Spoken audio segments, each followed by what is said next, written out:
সবচেয়ে দুঃখ পেয়েছি যখন প্রশাসন এসে পিছনের 6টা মাইক বন্ধ করে দিয়েছে। কনসার্টের ডিস্টার্ব হবে, কনসার্টের জন্য কোরআনের মাহফিল বন্ধ হতে পারে না।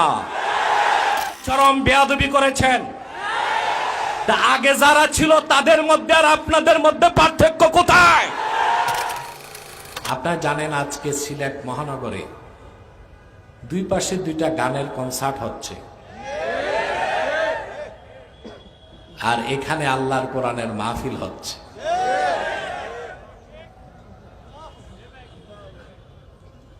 যারা আসহাবুল ইয়ামিন জান্নাতগামী সব এসেছে কোরআনের মাহফিলে,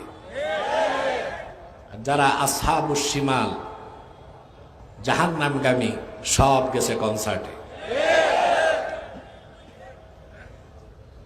আমার দৃষ্টিতে হযরত শাহজালাল রহমতুল্লাহর ইজ্জতের দিকে তাকায় হলেও সিলেটে কোনো গান বাদ্যের কনসার্ট হওয়া উচিত না। আপনি আমার সাথে একমত? সবচেয়ে দুঃখ পেয়েছি যখন প্রশাসন এসে পিছনের 6টা মাইক বন্ধ করে দিয়েছে। কনসার্টের ডিস্টার্ব হবে। আমি বলেছি সব মাইক চালাও, কনসার্টের জন্য কোরআনের মাহফিল বন্ধ হতে পারে না। এ হচ্ছে 360 আউলিয়ার বাংলাদেশ, শাহজালালের বাংলাদেশ, শাহ ফারহানের বাংলাদেশ, শাহ কারামত আলীর বাংলাদেশ, শাহ মাখদুমের বাংলাদেশ। আমার কমিটি কোন ধরনের দ্বন্দ্বে যায় নাই, হরেনগুলো বন্ধ করে দিয়েছে। আমরা সংঘাত চাই না, কিন্তু আপনারা চরম বেয়াদবি করেছেন। তা আগে যারা ছিল তাদের মধ্যে আর আপনাদের মধ্যে পার্থক্য কোথায়?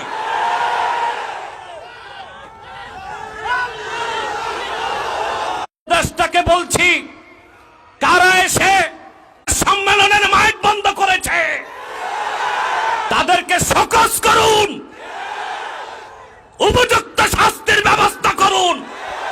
বাংলাদেশের মানুষ এইরকম ন্যাক্কারজনক দৃষ্টতা মেনে নিবে না ভবিষ্যতে আরেকবার।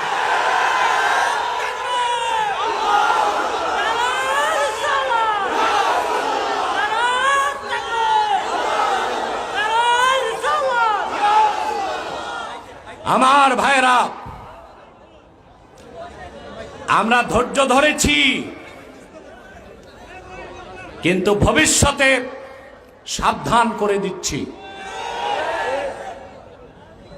সম্মানিত সুধী,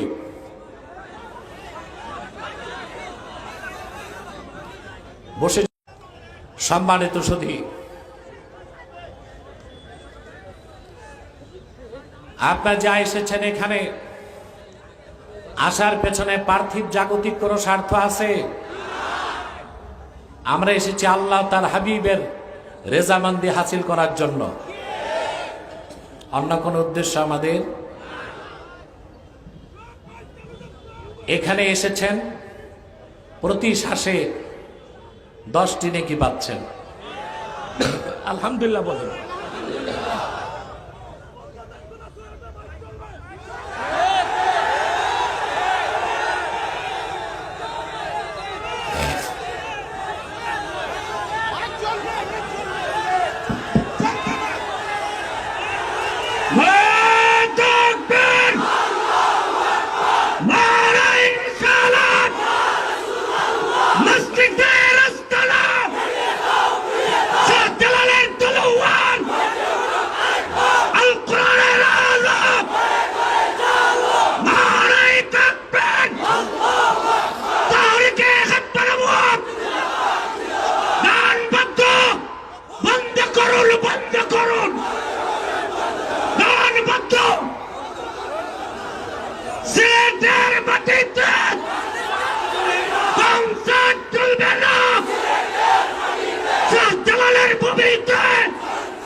আর চলবে না।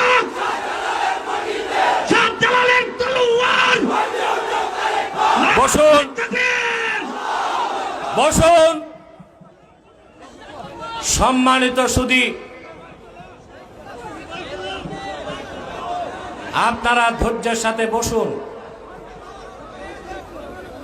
যান।